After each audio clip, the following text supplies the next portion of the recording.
good. Obviously got married, went on a honeymoon, got some time away, and picked up the training again, and so now we're back here, ready to roll. So I'm excited. It's been good. Was it kind of strange at all when, before that happened, that you were thinking, wow, I'm not rehabbing right now, and I'm not doing it. I'm not. You were on such a hamster wheel since you got here. To finally have that time off, was that like? Yeah, I mean it was huge. I got married really a year since surgery. So like I got surgery March 10th, I got married March 9th. So for me it was like, all right, this is gonna be a different kind of off season, and it's nice that I don't have to be on this schedule and regime of rehab, get healthy, and sort of stress about am I gonna make it back to the season or not. So it's been nice to obviously marry Jenna, and then we sort of just have an off season to breathe and reflect on really the last 2 years. It's just been go. So for me, it's been really good, just mentally and sort of having that hunger to come back and be ready to roll. So it's been good. Jay York said that they anticipate down the line paying you a tremendous amount of money, far more than you're currently making now. Does that sort of stuff reach you at all? And how do you take that into account with everything that you need to take into account this offseason? Yeah, I mean, for me, I've said this time and time again, just in terms of taking it one day at a time. I'm trying to win this year and do everything I can for this organization this year. Everything else happens how it happens, but for me, I need to get better from last year, on the film and the things that I saw from, last year, my rookie year. It's like, man, I've got this thing in me where it's like, I want to continue to master my craft, and that's that. And so, it's a business obviously too, but for me, man, I love this game. I love just competing with these guys in this organization. I love this organization, and I want to continue to represent myself for them and in the right way. So that's where I'm at with that. Getting too caught up in all that kind of stuff is for me, that's nonsense. So just taking one day at a time and get better. Brock, how much of that have you done in terms of the last couple months, going back and looking at last year? What were the things that you saw that you said, I gotta get better?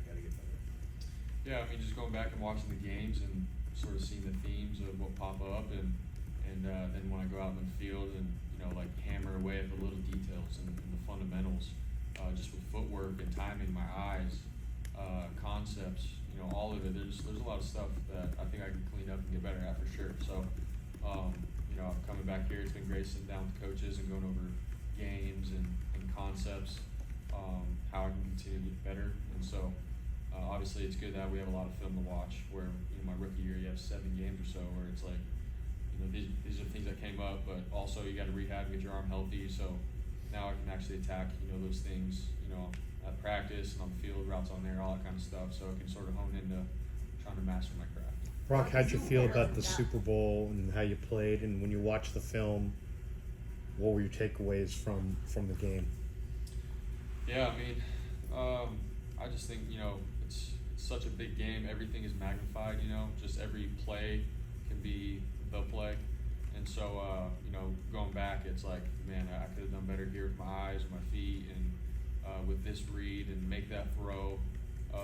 There's a handful of plays. And so for me, it's like, dang, I could have been better, and I want to be like better next time we get in that position and be ready for those opportunities when they come. And that sort of sinks back to just what I said, just in terms of my fundamentals and the little details, man. If I could just do that in the big moment, then we make the right play and we get the first down, and then obviously whatever, time management, clock management, score touchdowns, those things translate over. So that's where I'm at. When I watch it, I'm real about it. Obviously, wish you won the game, won the Super Bowl, and won the championship for this organization. But it happens, and for me, it's like, all right, I gotta learn from it, like truly learn from it. Not like set the emotions and the feelings and stuff aside, like remember those, but let's be real about the film and get better from it. There's a lot of things that we can learn and grow from. So that's what comes to mind when I watch it. Brock, are you aware of how much your name's talked about this time of year in the draft? Teams, this is the next Brock Purdy, or looking for the next Brock Purdy. This kind of under the radar quarterback could be the next Brock Purdy. Does that ever come across your radar? Do you hear from some of those, maybe third day projected third day quarterbacks about what you mean to them? I mean, last year, I heard, people talking about the amount of quarterbacks drafted and all that kind of thing, and maybe I had an effect on that. I'm not really sure. That's really what's gotten to me. I haven't really had anybody really reach out and ask, hey, I'm a day 3 guy, how can I? It hasn't really been like that. Everyone's story and path is different, so to try to live out the same way that some other guy did, I don't think is right. For me, it's like, yeah, this guy got drafted last. There's some hope for sure, but I can't compare myself, and like everyone's got their own story, and so that's really all I've heard and how I look at it. But obviously, I'm a big believer, and it doesn't matter where you're drafted. It's what you do when you get there, with that opportunity. So that's my advice to guys that are drafted day 3 or undrafted guys or whoever. So. Rob, when you talk about putting your emotions and feelings about the Super Bowl aside, being back in the building, do you find it something you guys talk about, or learn from it, you move on, and you're just looking forward to next season? Yeah, I think both. You go through such a long year. It's like a marathon with these guys, from camp, off-season stuff, all the way through preseason, and then during the year. You're playing football from August till February. So like you go through a lot with these guys, and so you do have all these feelings and emotions. You put so much into it. You get to the final game, and then you come up short in overtime. And so for all of us, it's like, dang, in the moment, it's heartbreaking. But that's the nature of the sport that you play. At the end of the day, we all love this game, and we all have passion for it. But when we're watching the film and we want to get better, you have to put those things aside and watch it for what it is. What are the coaching points? What are your fundamentals that you have to sink back to and execute? So that's what I mean by talking about it. But when I see the guys in the locker room and stuff again, man, it's we've obviously been through some stuff together, but that's the love that you have. Like, we went to war together, and now we get to do it again now. So it gets you excited. Rob, Rob, what's do your- you really pay attention to the draft? Will you be watching it? Will you be texting your teammates throughout? Yeah, I'll be in tune to it for sure. Will I watch every single pick? I don't know, but we'll definitely be in tune to who we draft, and then just buddies from college or whoever in life get drafted. It's a pretty big thing for kids growing up that they get to see their name on TV get drafted and an opportunity to go live out their dreams. So I think it's always it's a cool time of year for sure. So I'll be in tune. Are you lobbying at all for guys that you've noticed or that you know? Are you trying at all to influence the powers that be? Like, this guy would be pretty good to have.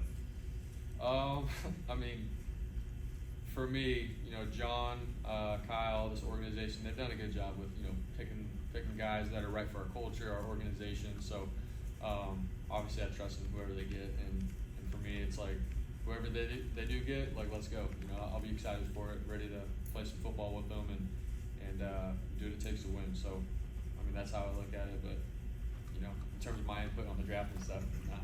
Rock, I know players stay out of other players' contractual business. That's the way, But given the chemistry you have with Brandon, obviously to everybody, does it concern you at all when it's kind of up in the air and it's hard to know if he's going to be even with the team next season?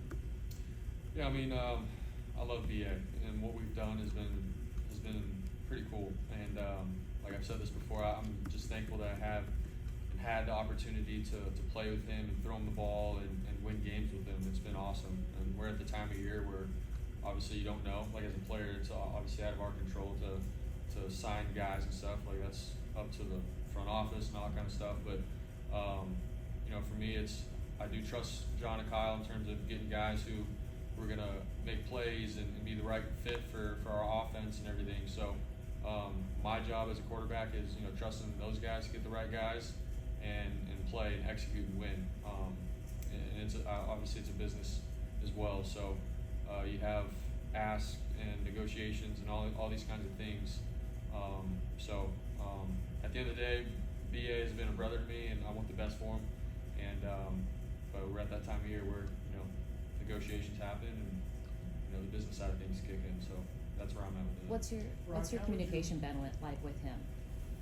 I mean, we shot each other some texts, just checking in, how's he doing, and seeing him at the facility, like the off-season-ish when he's coming in just to do like some rehab stuff. I ran into him, but outside of that, it's, you know, I've told him I want the best for him and love for him, so, that's really been about it, so. Do you have plans to meet up with him and do maybe a throwing session with him and maybe the other receivers?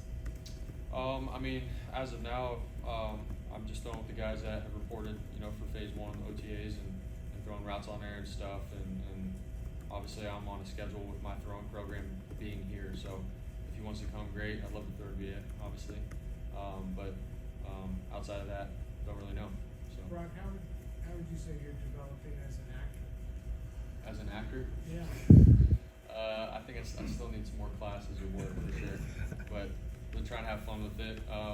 Obviously, I've partnered with some great companies and organizations, and so, you know, whenever we have to shoot a commercial or something, I give it my all. There's some pictures that were out of you working out, and people are saying, you know, Brock's looking jacked. What are your physical goals this offseason? Can you get stronger? Can you get more sudden? Can you get more explosive? What are you working on? What are your goals? Yeah, I mean, I think obviously in the off season for me, you know, you want to add some muscle and stuff, but just because it's a long season and realistically it can sort of wear off over time and stuff. So yeah, get strong, look good, feel good in terms of the explosiveness with both my arm and my legs, and then I think I've said it before, but like mobility, making sure that, you know, I'm staying mobile and flexible and whatnot. So those are the things that I sort of hone into this time of year, and you know, obviously come season, that's what matters, is being in the best shape possible for what is a marathon. You know, to be able to run, make plays, throw the ball, stay in shape. You know, I'm preparing for that right now. So. Brock, you'll be part of that Dwight Clark event next month. What does it mean for you to be up there with Steve Young and Alex Smith and Jeff Garcia to raise money for the Go Hard Fund? Yeah, I mean, what an honor, you know, to even be able to go up and speak with those guys, like legends in this organization, and obviously being a part of a special night to raise money, you know, for such a great organization, and obviously to help out our alumni that have given everything that they've got for this organization. So being able to raise money to help them in their areas, it's a great cause. So I mean, you know, if I was a 49er fan, I'd try to buy tickets and be there that night. So show up, baby. Much fun. Yep. All right, thank you guys. All right, guys, thank you.